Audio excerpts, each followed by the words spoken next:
sir. He is Professor of Political Science, Guwahati University. He is also the Director of the Center for um, Southeast Asian Studies, Guwahati University.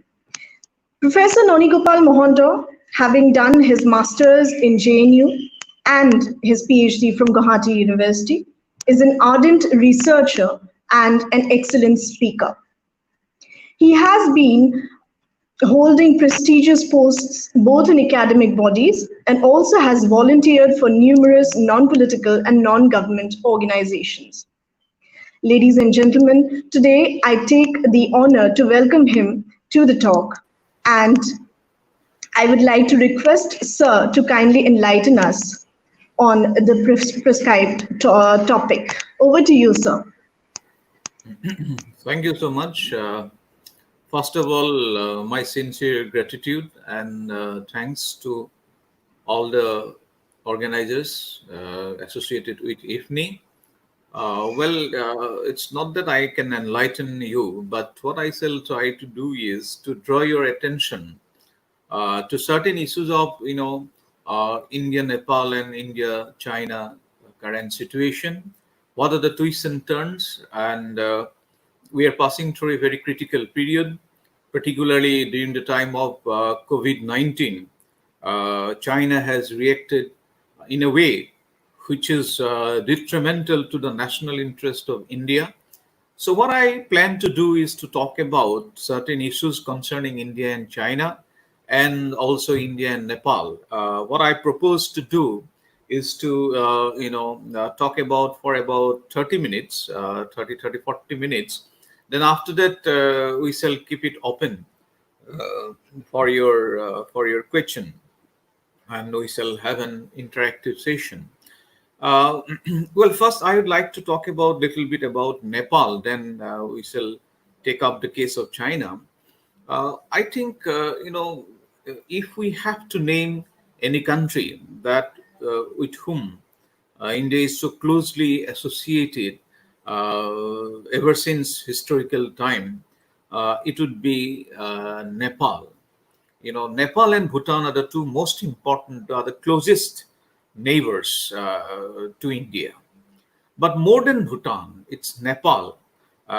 It's the civilizational axis, it is the historical relations, it's the cultural relations. It's called Nepal's relations with India as the Ruti Betika, Sampark. I mean, Ruti bread and bride relations between India and Nepal.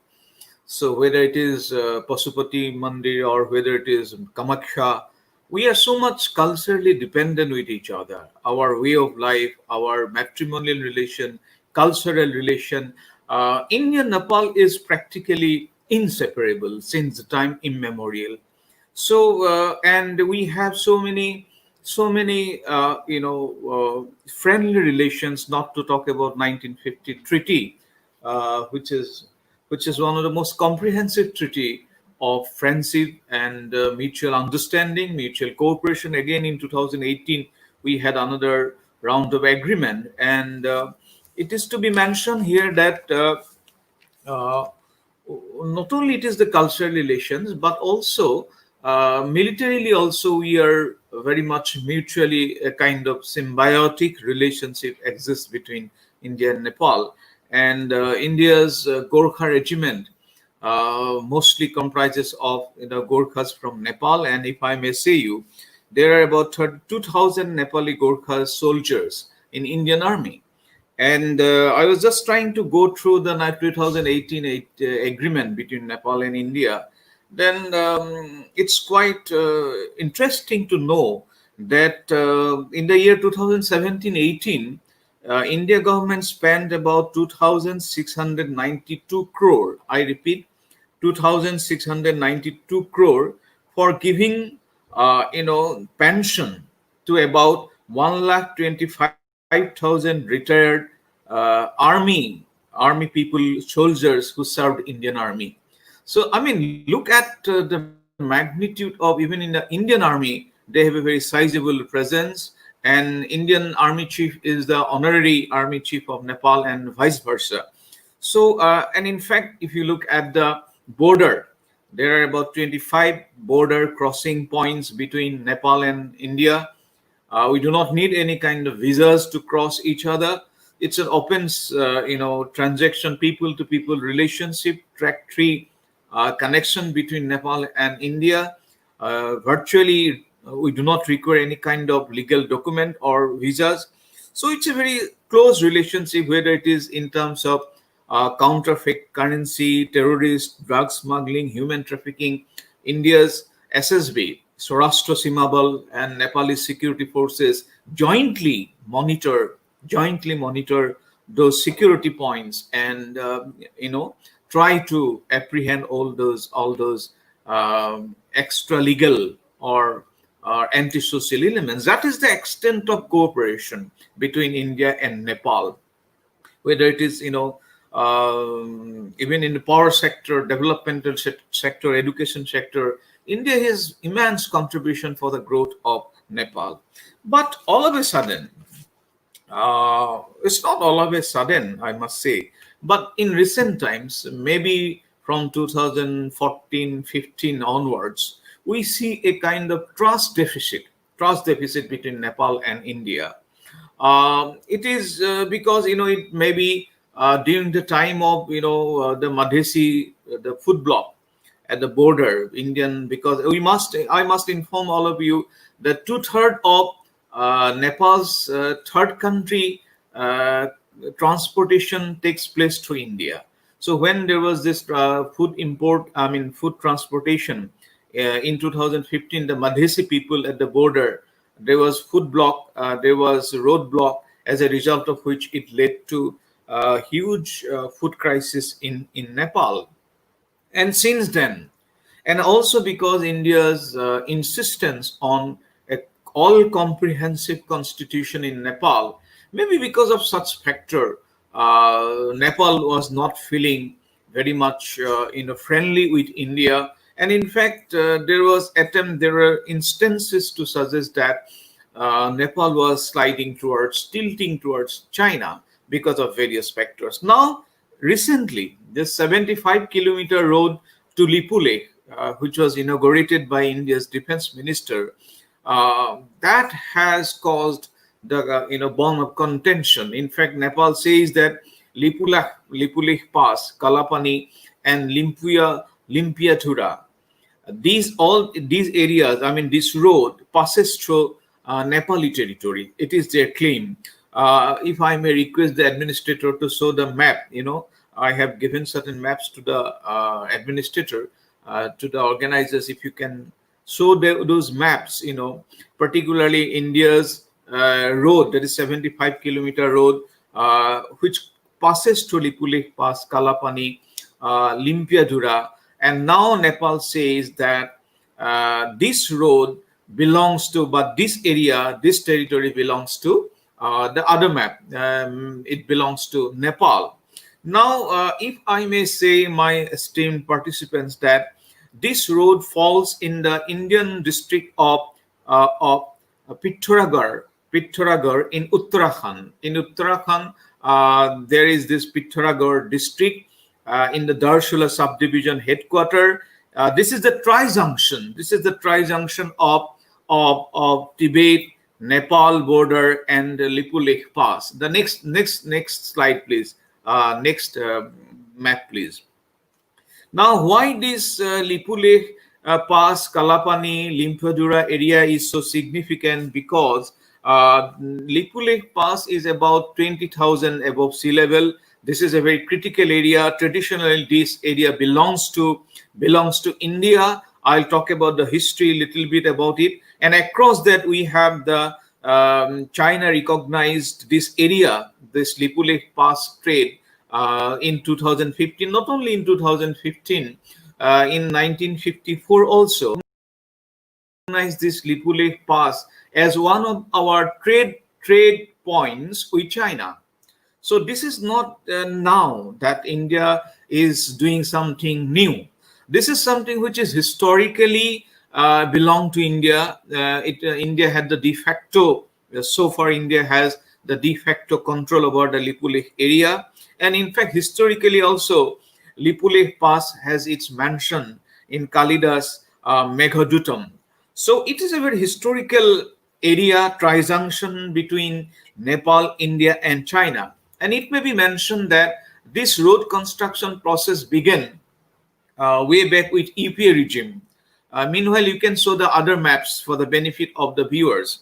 The road which Defense Minister inaugurated, this began with UPA regime, but after some time, the process of construction stopped. It did not take off, but it was during Modi regime that the 74-kilometer, the rest area was constructed, and this created little bit of, after its inauguration, it has created little bit of dissatisfaction. Not only this time, even in 2015, Nepal, when this area, if you can look at this, Kalapani is at the trijunction area, between Nepal, China, and India. So this trijunction is very pointed here in the dot line, if you can look at it. And in fact, in 2015, when China recognized the Lipulekh Pass as the trade point, between India and China, at that point of time also Nepal didn't like it. Nepal believed that India has gone about this trade agreement with China, bypassing Nepal.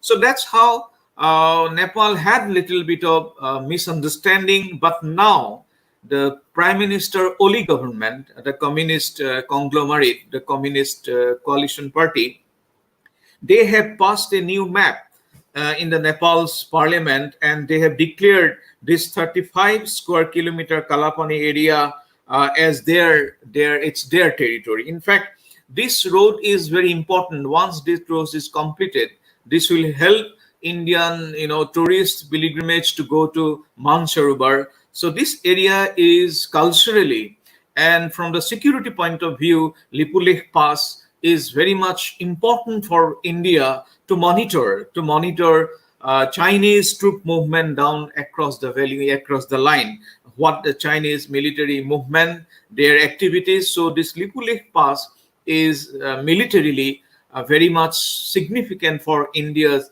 defense purpose. And also this road would help our our tourists to go up to Mansarovar, God Shiva's birthplace, that area, the abode. Now, India, Nepal, we have about 1,751 kilometers of international border between Nepal and India. Uttarakhand 263 kilometers, then UP 560, Bihar having about 729 kilometers with Nepal, then West Bengal about 100 kilometers, and Sikkim also about 99 kilometer border, international border with Nepal. Now, Nepal's main argument is that Kali River is Nepal. It belongs to Nepal, including Kalapani and Lipulekh. If you look at the maps once again, the other maps, this map is very important. On the right side is Nepal, and on the left side it is India's border. And the blue is the Mahakali River. So west of Kali River is India's territory, and east of Mahakali is Nepal's territory. Now Nepal claims that the Kali River represents, this is Mahakali, the Kali River represents their boundary, and all territories to the west of Kali River is Nepal's, including Kalapani and Lipulekh. Now Nepal says that west of Kali River, including Kalapani and Lipulekh, belongs to Nepal. That is their contention.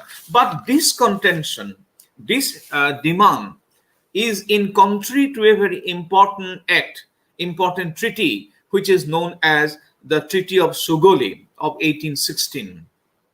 What is this Treaty of Sogoli? This Treaty of Sogoli was signed between Nepal and East India Company in 1816. And by this Treaty of Sogoli, 1816 by Article 5, it was agreed that under Article 5 that west of Mahakali belongs to India. If I can again show that river, the red area and representing Mahakali River, this treaty says, Article 5, that west of Mahakali belongs to India. But Nepal says that west of that Mahakali belongs to Nepal. That is their contradiction. But India has not done something wrong. This was decided between Nepal and the British government, the British East India Company, way back in 1816, by saying that west of Mahakali belongs to India and the east of Kali or Mahakali River belongs to Nepal. And that's how the entire boundary was constructed. India has absolutely nothing to do with it. After independence, this area was handed over to India. So there is no question of India's occupation. There is no question of India's coming to that area. It was already historically decided by this Sogoli Treaty. But later on, Nepal claimed another some areas like Tinker, Sangru, Nabi, and Kuti. These are the areas which Nepalese claim, and Britishers granted Tinker and Sangru. These were returned to Nepal, but Nabi and Kuti, these areas were not given to Nepal because they belong to the west of Kali. And because this treaty says the west portion of Kali belongs to India, and that is how Nabi and Kuti, these areas were denied to Nepal by the Sogoli Treaty of 1816. I am giving you the historical context precisely because India just took over that territory from the Britishers. There was no such India has reoccupied, India has gone inside. No, there's nothing such. And in fact, Nepal did not raise this issue from 1816 till 2015. Practically, Nepal did not raise this issue. And on top of that, those villages surrounding those areas, they have Indian revenue receipts. They have paid their taxes to Indian authority. So there's completely de facto and de jure position is with India. It is only Nepal now they're raising this question. Now why? Why Nepal is raising this question? Nepal says that the origin of Kali River lies in Lipughat, Om Parbat, Mount Api, Lipiadhura. They talk about the fact that the origin of Kali River should be taken as a boundary, which is not possible because this Treaty of Sogoli did not talk about the origin of the river. It talked about west of Kali, Mahakali belongs to India, and east of the portion belongs to Nepal. Now Nepal says, no, that is not the point. We have to go to the source from where these rivulets have come. India says, let us not go to the sources. Let us see where all these rivulets have come and they met at Mahakali River. That is India's point. And in fact, this is historically legitimized by the Sogoli Treaty. Now, question arises, why? Why all of a sudden Nepal is raising this question? It is because, first of all, Nepal was very much dissatisfied with the Madhesi roadblock in 2015. Plus, the communist under Prime Minister Oli he is dissatisfied about India's insistence that their constitution be framed in such a manner that all nationalities, the Madhesis, then other nationalities, their interests should be taken into consideration. That is what India told China while drafting their constitution.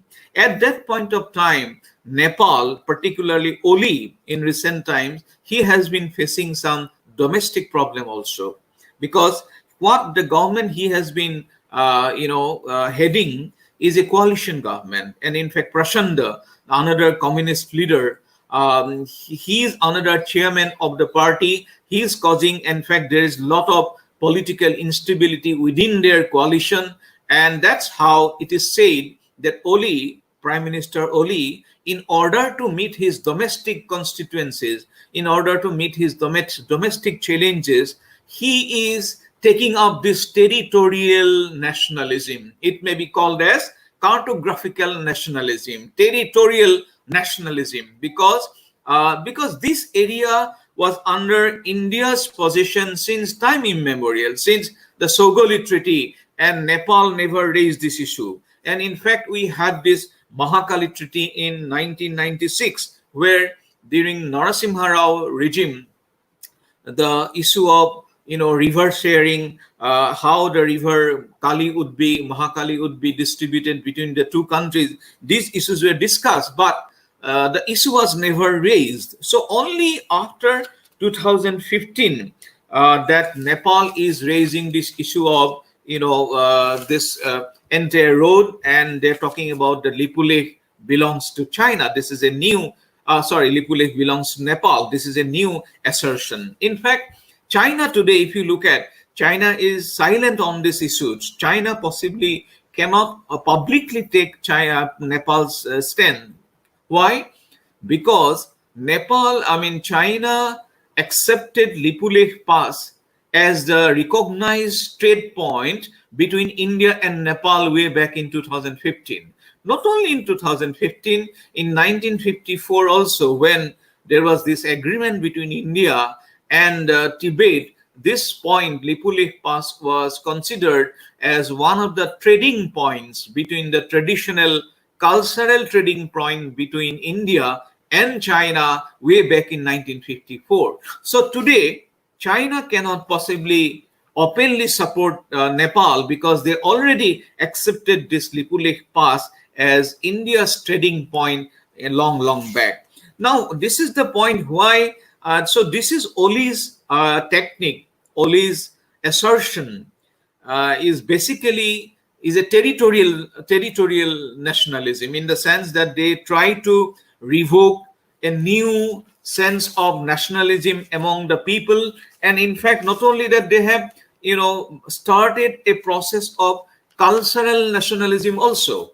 So what Oli is trying to project is not only cartographical nationalism, territorial nationalism, but also trying to inject a sort of new form of cultural nationalism, in the sense that India's culture is very close to Nepal. Hindi is a very major language in Nepal. This language is one of the languages in parliament, but suddenly Oli is against using Hindi language.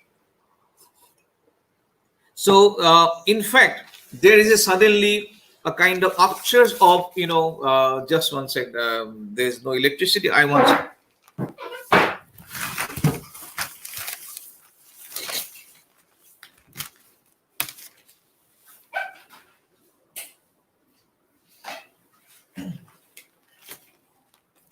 Sorry. Yeah.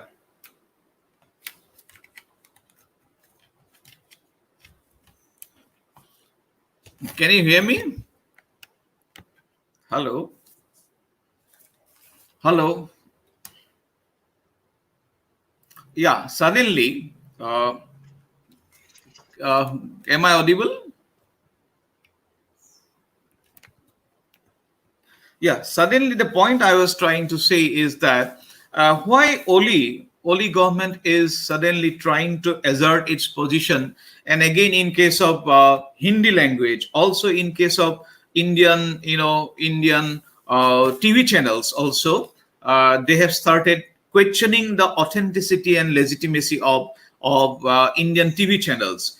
In fact, they have banned Hindi movies. Hindi language was obstructed as a language in their parliament, and all of a sudden we see the mushrooming growth of Chinese language in various schools in Nepal. In fact, China is concentrating on Nepal's educational sector. They are trying to popularize Chinese language as much as possible. They're bringing their the Chinese instructor to various more than 100 instructors have been appointed in various schools in Nepal in order to popularize Chinese language. So therefore, what we see is a sudden in a span of 5 years, we see a sudden nationalistic feeling within Nepal, that they try to alienate themselves from the organic connectivity, the organic connection between India and Nepal, which is not possible. Oli may utilize this anti-Indian feeling in order to mobilize his domestic constituencies, but the relationship between Nepal and India is so much deeply embedded that even if he wants, in fact, he has also made some attempts, like, he has given about 7 years transition time for if a lady of Nepalese lady get married to Indian, then he or she has to wait for about 7 years. So this 7 years transition has been given. In fact, Oli has been trying to impose all kinds of obstruction for a mutual relationship between Nepal and India. So suffice to say, this has been done as a result of Chinese overall security architecture in the region. That's how. Let me come to China. Now, it is at the Chinese influence that Nepal is increasingly becoming assertive. Well, if you are assertive about your rightful position, if you are really concerned about your logical position, your trade position, we have nothing to say. Nepal may advance its national interest. I think there is not an iota of doubt about that. Every country, whether it is India, whether it is Nepal, Bangladesh, they would try to expand their national interest. But when you try to expand national interest, it must not be done at the cost of your traditional ally. It must not be done by invoking a factor which is illogical in its nature and character. Because the very argument on the basis of which Nepal is constructing this entire paradigm, this paradigm is based on defective argument. Because since Sogoli Treaty, India has absolutely not expanded an inch in that area. It is just a transfer of the British territory to Indian territory. So the question of occupying Nepal's territory doesn't arise. So yes, in certain cases, India may have certain more things to be done. I agree. For example, in case of food, transportation, India should facilitate all those third-party, transport facilitation to Nepal. I agree. Also, in case of constitutional agreement, India must not interfere. They're nice points. These are good points. But this kind of territorial assertion is devoid of logic, is devoid of historicity, is devoid of a very friendly relations that India and Nepal has been nourishing from time immemorial. Now the big partner is China. China, although cannot possibly oppose to this India's road construction, but they are behind everything today. Whether it is in Sri Lanka, whether it is in Nepal, whether it is in Bangladesh, whether it is in Myanmar, whether it is in Maldives, China has become so much deeply embedded into the South Asian political economy that China is becoming not only dominant factor in South Asia, but also globally. Globally, China is becoming one of the most dominant actor. And in fact, recently what China has done, not only in Nepal, because in Nepal their ambassador in Nepal is trying to bring together the Oli and the Prachanda faction to a negotiation, so that it is in the interest of Chinese government that they want to continue Oli as the prime minister. Now, China's sudden, again, aggressive behavior in the Galwan Valley area, and also in the Petrol Point 14 to Petrol Point 18, and Galwan Valley to Pangong Shao area, This is something, Chinese knee-jerk reaction to COVID-19. What they did in eastern Ladakh, particularly Petrol Point 14 in Galwan Valley to Pangong Chao, then again Ring 4 to Ring 8. What Chinese have done is nothing but a knee-jerk reaction of COVID-19. They want to project to the world that everything is going normally. China is in total control. So in order to show that the business as usual, politics as usual, China has, in a more aggressive manner, tried to confront India. And not only India, I mean, Chinese aggressive behavior is becoming very much palpable in South China Sea. It is becoming very much aggressive with Taiwan, and also in Hong Kong. They have passed a law which is very much violative of human rights. So China, in order to show to the world that they are not affected by COVID-19, they rather, in fact, I was very surprised why China all of a sudden came to this area. And in fact, Darbar, Shylok, Dowlat Beg, Oldie Road, if India has in the process of completion of this road, and China, I do not know what kind of apprehensions they had developed, but they become very much dogmatic, and they have violated those agreement point which was agreed upon way back in 1962. So Chinese behavior is not only a cause of concern for India, but it's also a huge cause of concern for the whole world. Because now India has responded very strongly, because China thought that India might not, bounce back. India might not bounce back, but India behaved in a manner which is very much logical. In fact, it may be called as techno-nationalism, that India has banned about 59 apps of China. TikTok, which is the most famous, download apps, we had about 60 million TikTok download in India. So China never thought that India would behave so much, aggressively. And this kind of India's behavior, India's, retaliation, not only from India, but also from worldwide, whether it is Europe, whether it is UK, France, Germany, also reacted very, with a lot of assertion. In fact, America has also banned some of the some of the technological applications of China in America. So all of a sudden, China is also in the radar of international security system. China believes that it can go scot-free. It thought that it already exceeded many points in Ladakh, which was also some portion was given by Pakistan, and some areas were held by China. In the eastern sector, they are also not agreeing to McMahon line.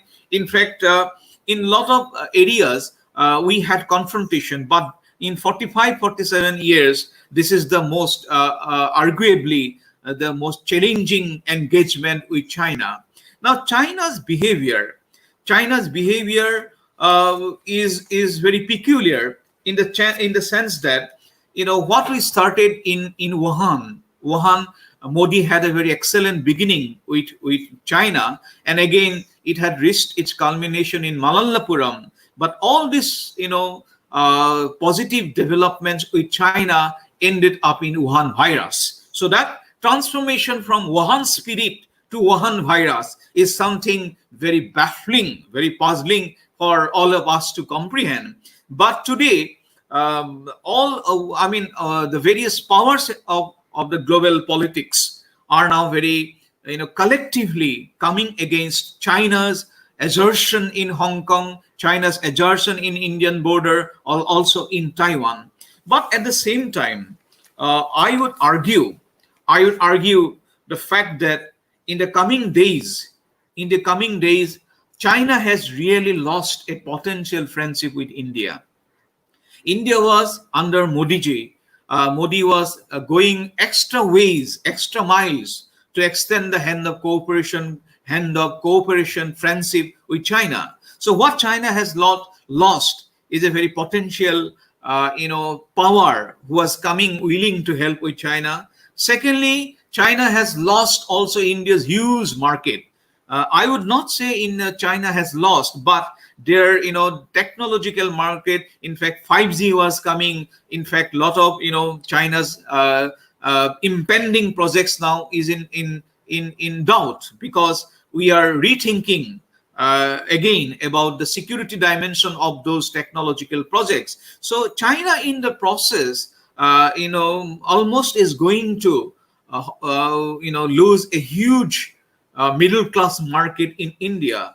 And thirdly, it has given a very negative impression about China. It is a negative impression about China in the sense that the world is now baffled in the sense that how China handles its virus, how China handles political dissatisfaction, political agitation. Nobody knows about China. So China today, although it has been expanding its tentacles in various parts of the world, and it is becoming the fastest growing economy, the major economy in the world today. It is being recognized as one of the major military warfare in the world today. So these are the positive points of China. But at the same time, world is also equally worried. World is afraid of China's development because of China's behavior. The way China is trying to expand its territory is something very much worrisome. But at the same time, I would also argue that today's world politics, we have 4 or 5 kinds of world power today. One is expanding power. China is an expanding power. Second is status quo power. Status quo power, like America is a status quo power. Russia is a status quo power. European powers are status quoist in the sense that they do not want to incorporate more. They just want to hold on whatever they're possessing historically. That is status quoist. Third is emerging power. Emerging power like India is an emerging power. South Africa, Brazil, these are examples of emerging power. Then we have the power of the transitional powers, or neutral powers. They want to see where the tilt is going towards, where is the main epicenter of world politics. So these neutral power like South Asian powers, they would express their political negotiation, political ideology, depending on where the power is going towards, where power is tilted towards. So today, I would like to make a classification of world politics in this manner. One is the expanding power, expansionist power, that is China. Second one is status quoist power, like America. America is now withdrawing from world, whether it is world, trade organizations, whether it is WHO, whether it is, climate change, whether it is from Middle East. America is gradually withdrawing, so it is a status quoist power. India is an emerging power. Then South Asian powers like Nepal, then Sri Lanka, Bangladesh, these are neutral powers. They want to see where the load lies, who is the heaviest power. So accordingly, they will negotiate both with India and China. Then last group of category of power is the protectorate state. Pakistan is a protectorate state today. Myanmar is a protectorate state today. I would say Nepal is also becoming a sort of protectorate state. So this is the typology of world politics today. So in this typology of world politics, now the other powers, for example, America till other day was an expansionist power. Till other day, America, even today, is the most dominating power. But America is withdrawing. One of the best example how America is withdrawing is from the situation of Middle East. What happened? Obama, when he became president, he made a shift from Middle East to Asia's Asia. And that's how Obama came closer to Iran. Obama tried, and also nuclear deal was signed with P5 and +1, that is Germany. So we found a kind of tectonic shift in the American policy from West Asia, from Middle East to Asia's Asia, that is Iran. And America under Obama tried to give a lot of importance to Iran. But after departure of Obama administration, after the coming of Trump administration, we found a total somersault. And it was during that period that India was also trying to develop a major industrial, project, in Chabar Port, that is known as in Iran. I would like to request our administrator to show that map. The Chabar Port, this is the port. And if you look at from Mumbai to Chabar, that is in Iran, there is direct communication. And in fact, it was very much strategically important for India because the Gwadar port, which is dominated by China, the distance is only about 78 or 79 kilometers. So when China was trying to circle us, we were trying to encircle China through the Chabar Port, of Iran. But what had happened was that after the withdrawal of America, or because of India's incompetence, this Chabar Jahidan railway line has been given to China. That, I would say, is a big, big, big loss for India. It is the bureaucratic machinations, it is the political apathy, or our incompetence that the Chabar port has gone to China, I do not know. But the fact is, it is a major strategic loss for India. When after Obama administration, Trump administration has withdrawn from Iran, at that point of time, America started, imposing sanctions. And India also was very much afraid of. India was also buying a lot of oil from Iran. But at the behest of America, India also started withdrawing from the region, as a result of which the vacuum was filled up by China. Today, China has all the important choking points of the global trading areas, whether it is Chabar Port, whether it is the area of what is called the Gwadar Port, Djibouti, Strait of Hormuz, Malacca Strait, Suez Canal, Panama Canal. All these choking points are now at the disposal, I would not say at the ownership of China, but maybe because of withdrawal of America, all the important choking points of world trade, which takes place through ocean, are now at more or less at the position of China. And Chabar Port, which was India's advantage, because of American withdrawal, or because we did not start on time, we have this very big record of not completion of projects on time. Even in Myanmar, we have not completed many projects on time. I do not know what is the reason, but the fact is that the Chabar Port, and in fact Iran and China has signed an agreement of $400 billion, through which China will invest in Iran's overall development. I do not want to give into the details. I'm writing an article on that. But the fact is that Chabar Port is now practically perhaps gone to China. Maybe India is still having 2-3 points if we can operate. In fact, one port was operationable. It was operationalized by India way back in 2017.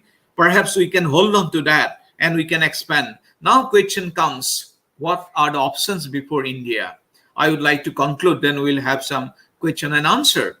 The options before India today is that we have 3 options. The first option is that we may go to the clutches of American military blocs. Already Quad is one such military agreement or loose military alliances which is coming up. So as a result, to block China's expansionist power, India may very well go to the comfort of America's friendship. But that is the first point. The second point is that we may remain neutral and negotiate our national interest with China and America. That is second point. And third point is that India has the option of tilting towards China. What Russia was in during Cold War period in the 60s and 70s, should India go to China the way we used to have Russia in the period of 70s? Because why China is, I'm not asking for submission of India's sovereignty. No, our sovereignty is non-negotiable. Our sovereignty in Ladakh, whether it is in Arunachal, whether it is in Sikkim, it is non-negotiable. I'm not talking about that. But what I'm trying to say is that China, if we can address certain concerns of China, like tilting towards America is a big concern for China. So we have these three options. One is going to the American lap, number one. Second is remaining neutral and negotiating our national interests with China and America. And thirdly, taking China what Russia was during the Cold War period. These are some of the options. But I argue that India should have its independent position intact, and we should try to negotiate. We should try to engage China and America on our terms. With these words, I think I have already spoken for about 50 minutes. I will stop it here. Then we'll make it, open for question and answer. Thank you so much. Thank you. Thank you, sir. That was indeed very informative. And with your permission, we will proceed to the question answer round. I have received a host of questions coming in from various quarters. So I have shortlisted few. And the first question goes thus: is there any role of China in the Gorkha land issue? Yeah, what we can do is that, we can take a few questions together. Then, we can, answer. So Gorkha and Gorkha is, yeah. Yes, then there is another one which says, will Chinese way of dictatorship rule permanently in South Asia? Okay, Chinese. That is one. Yeah, then the third, yes, sir. What do you think about the Atmanirbhar Bharat initiative? Don't you think closure of ties with, that is trade ties with China, will actually deteriorate Indo-China relationships more? Yeah, thank you. Okay, the first one is Gorkha issue. Second one is Chinese domination in South Asia, and third one is Atmanirbhar Hill. Okay. Yes, yes. Well, coming to the first point, in fact, that's a very valid point. China today would not stop at Ladakh. It may be called as the five fist, 5 fingers that they are going to adopt. One is, Arunachal, one is Sikkim, one is Bhutan, one is Nepal. Then fifth one is, of course, Ladakh. So these are the 5 fist or 5 fingers approach adopted by China. But along with that, China basically adopts a philosophical, edifice of Sanju's war principles. In fact, that is known as art of war. So they believe in multiple strategies. They don't believe only in, attacking something. In fact, if you can have without any war, if you can win something without going for war, could be one. Intelligence, counter propaganda, intelligence retreat. In fact, they're talking about 13 techniques of warfare. It is not just direct warfare, the indirect. So they also believe in 1,000 cuts. 1,000 cuts to India. Now, how would they do? Not only the Gorkha issue. In fact, they would try to inject those feeling of dissatisfaction with Ulfa. Ulfa is no longer a pivotal force, but they would try to create a nuisance value by giving some support, or even to NSCN or any other fringe elements in Northeast India. That is number one. Number two, Gorkhaland, yes, certainly, because why not? Of late, you see a lot of Chinese journalists coming to Northeast India. In fact, we are being they come for interview. They would say they have come from Hong Kong, they have come from Taiwan, and they would ask you about car. They would ask you about cab. They would ask you about the Article 370. So my worry is that this 1,000 cuts would include car. This would include the Article 370, Gorkhaland, because they are buying many tea garden areas in Nepal, in the Siliguri corridor. In the Siliguri corridor, China is buying a lot of tea gardens. I mean, Chinese companies. So they're coming up to Siliguri area, and through that area, they would try to poke into the Gorkha issues. There is no doubt about that. Not only Gorkha. Then again, another issue is our Assam's Komotapur issue. Komotapur issue is another issue. So what I'm trying to say is that if we do not develop a cordial relation with China, I'm afraid China will go for 1,000 cuts. 1,000 cuts, like Gorkhaland, Northeast, Ka, Article 370. They would talk about the Komotapur issues. Then also the KMSS. They would also try to have friendly relations with those intellectuals who are behind the brain behind those movements. So this will be a ideological warfare. This is not just something with arms and ammunition you fight. China will try to inject the ideological manipulation. They will go for that. There's no doubt about that. Then coming to South Asia, in the days to come, I see Chinese domination. No doubt about that. Chinese domination is galore. Whether it is, even in Sri Lanka till other day, it was with India. But after LTT and all, it is slowly going out of India to China. Today, then Maldives, then Nepal is their most preferred nation status. Myanmar is practically in the pocket of, it would be too much to say so, but it is a fact that Myanmar is in the hands of Chinese. But, Chinese aggression is also cause of concern for these countries. Chinese achievement, Chinese liability go side by side, because what they do is an element of imposition. What they do is an element of cohesion.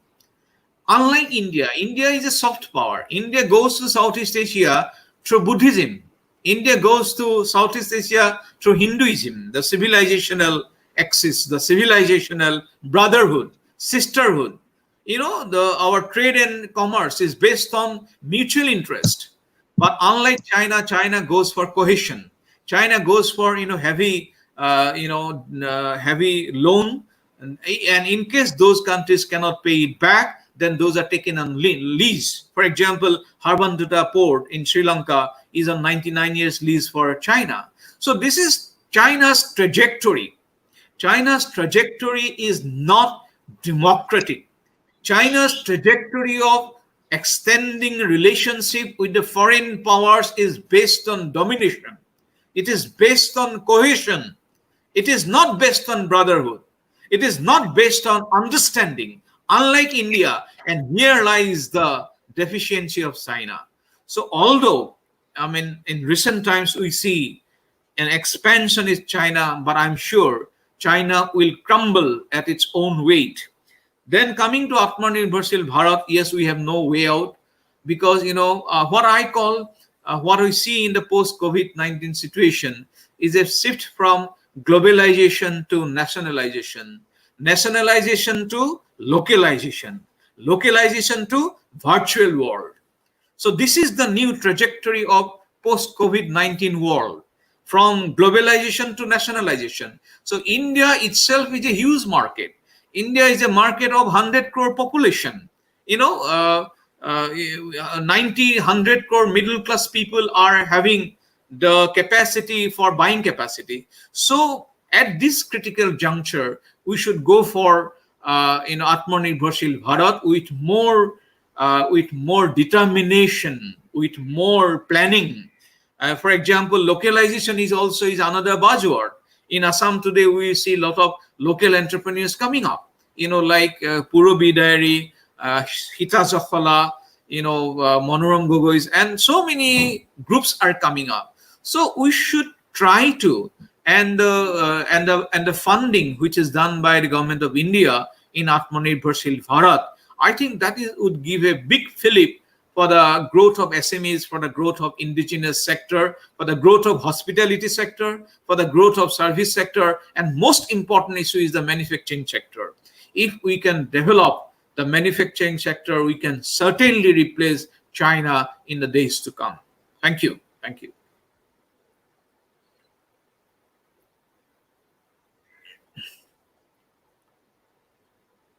Hello.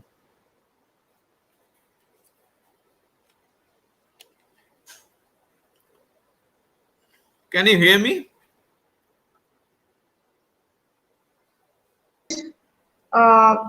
Yes, sir.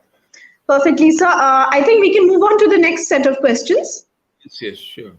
Yes, sir.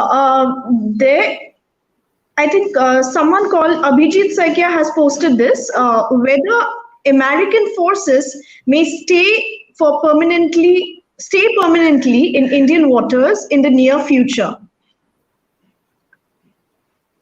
And few others. Yes, sir. Number 2 is, you have had a long experience as an academician.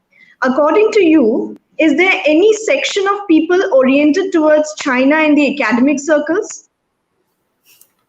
Okay, thank you. That is number 2. Then would you like another one, sir? Or yeah, okay. Yeah. Okay, sir. There's another one. There was a time when the KGB had direct involvement in our region. Now, as far as China is concerned, what is his interest in the northeastern region? KGB. KGB's interest? Yes, sir. Okay. Okay.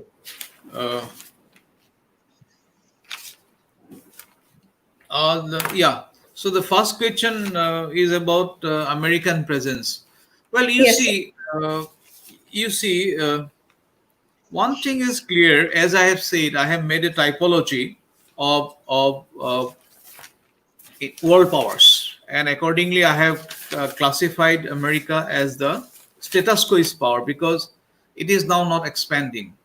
Now, whether it is Indian Ocean, whether it is South China Sea, what you will see is the fact that America is, of course, they only in case of China they become sometimes aggressive if China tries to, have new areas. For example, in South China Sea, in the 9 dash line, also in the Filipino areas, or even Vietnam's, areas.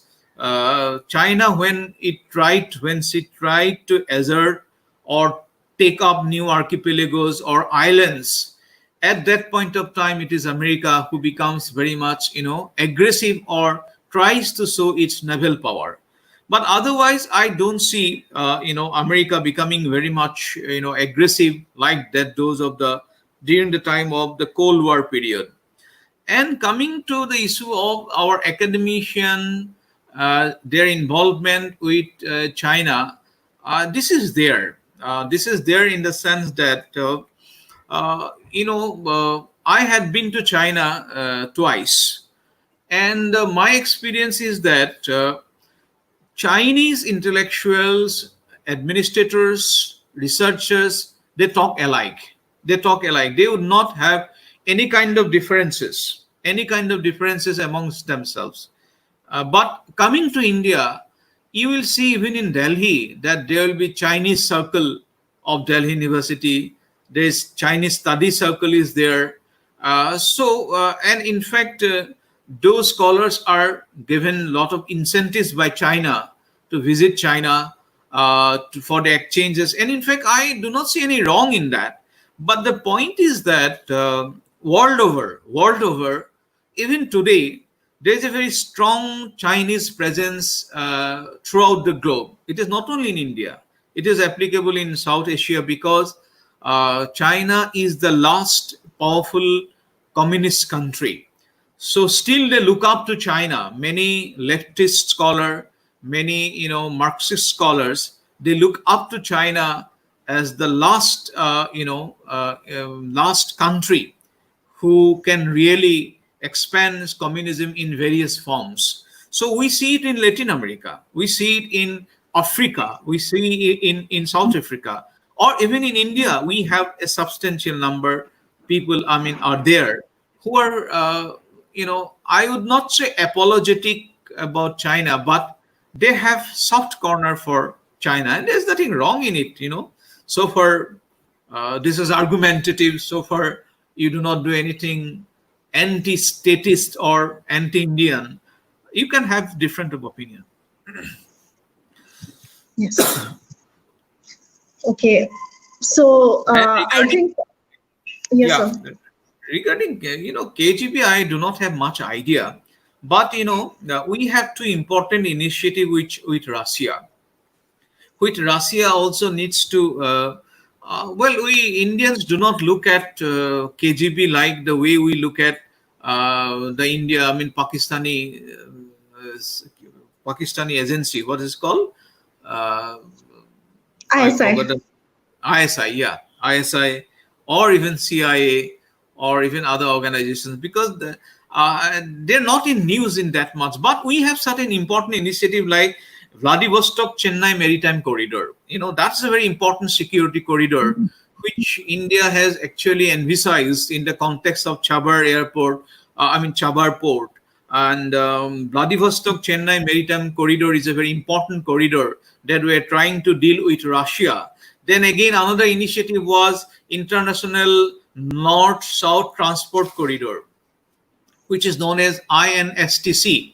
And this was done with Iran and Russia. So we had a lot of projects coming up with Russia, and if Russia maintains an independent status, and if Russia respects India's position, the way we are aligned with Russia in the 60s and 70s, if they respect it, I believe these are two important initiatives. One is called Vladivostok Chennai Maritime Corridor. The other is India Envision International North-South Transport Corridor, which is done with with Iran, Russia, and India. So KGB, I do not have much idea. Yeah, thank you. So moving on to the next set of questions. Do you think that banning China's app or things in the market will be harmful for the relationship of both the countries? That is number one. Okay. Then the number two is, do you think China is funding insurgent groups like Alpha, NSCN, and other Islamic radicals in countries like Pakistan? Regarding the first one, the app ban, already we have banned it. So Yes. already we have banned 59 apps. So there is no an iota of doubt about that. But you cannot, all of a sudden, just because there is a nationalistic feeling against China, you cannot, all of a sudden disrupt all those economic, projects with China. You cannot do. Because there is we have agreements on that. We have agreements, and if we violate them, then it will be a violation of intellectual property rights or trade practices. Then China will take India to WTO, so we cannot go for this kind of disruption of trade activity all of a sudden. But answer is not about banning. Answer is Atmanirbharshil Bharat. Because Indian domestic market is so huge. So if we can, plug the loopholes, then it would go a big way. Because now we have no way out. There will be, for coming 3-4 years, there will be practically no tourism. There will be practically no transportation, no hotel. So hospitality sector is at a threshold. So domestically we can develop. Domestically we can develop our services sector. We can develop our tourism sector, and with all precautions. And of course, one area we are lagging behind is the entrepreneurial sector, where China is really doing extremely well. So with this Atmanirbharshil Bharat, I think we can go about, because it is the vacuum which creates new forces. I believe new already some apps are coming up to fill up this TikTok. So yeah, so I'm sure in the days to come, we have a big advantage in IT sector. So I'm very much hopeful about that. And regarding this, Chinese help to insurgent groups, this is historical. I think Ravi, the governor of Nagaland, must have told yesterday Yes. about those help to insurgent groups. Not only now, but it goes back to the days of 60s, because NSCN, NNC then was very much close to Chinese communist group, the Maoist group. So they had Yes. their logistical support, they had their ideological support from China. So Chinese support to Northeast insurgent group is very historical. But in last 5-6 years, it came down. It came down. But now it would again revive. But I would like to argue that classical insurgency in Northeast India is over. What I'd like to argue, in fact, I have written a paper on that classical insurgency. What do I mean by classical insurgency? Those insurgencies who were motivated by ideology, who were motivated by anti-India feeling, who were motivated by the so-called stepmotherly attitude of New Delhi, the people supporting, the civil society supporting, and there's women group supporting. So that kind of classical, if I may use the word classical insurgency that we had in India, I mean Northeast India, in 60s, 70s, and even sometimes in 80s, these are over. These are over. They have Yes. lost people's support. In fact, a new generation in Nagaland, a new generation has come up who had not seen violence. In Assam, Alpha is now only a few section talks about Ulfa. I have written a book on Ulfa, but as a sense of dissatisfaction, Ulfa is there. Ulfa is not there as a physical force. Ulfa is there as a as a dissatisfaction, as a expression of dissatisfaction. So those days are over. So there could be nuisance value, there could be bongas here and there, kidnapping here and there, but otherwise China would not be successful in doing so. And regarding Islamists, they are also very much, Chinese are very much, only one thing Chinese are worried about is the Uyghur Muslims. You get my point? So generally, Chinese would not mess up with Islamic terrorism. That I have doubt, because they themselves are victims of Uyghur Muslims, Xinjiang. So they're worried about that. So I don't believe that Chinese would help, Islamic groups to instigate India. That could be, but China is worried only about those Islamic terrorism that they do not want in China. So if they do it in India, who knows? It might, have its effect, or it might go down to China also. Thank you. Yes, sir. So the last set of questions, and Yes. we'll wrap up the session. Yes, sir. Uh, there's one that says $6 billion loss in banning apps is very minuscule in overall China's trade. How much will it dent the Chinese economy, or will it care at all? Well, I got the figure. Our total trade relation with China is $70 billion, which is not a small amount. You see, Yes. so anything $1 billion, because that's how it generates employment. That's how it generates your revenue. It it expands your GDP. So $70 billion, if not, is the biggest trade for China, but neither it's a very small amount. It's not a small amount. So therefore, and imagine TikTok, it had 60 million downloads. 60 million means 60 crore, Yes. which is in fact in India's China. India was China's 28%.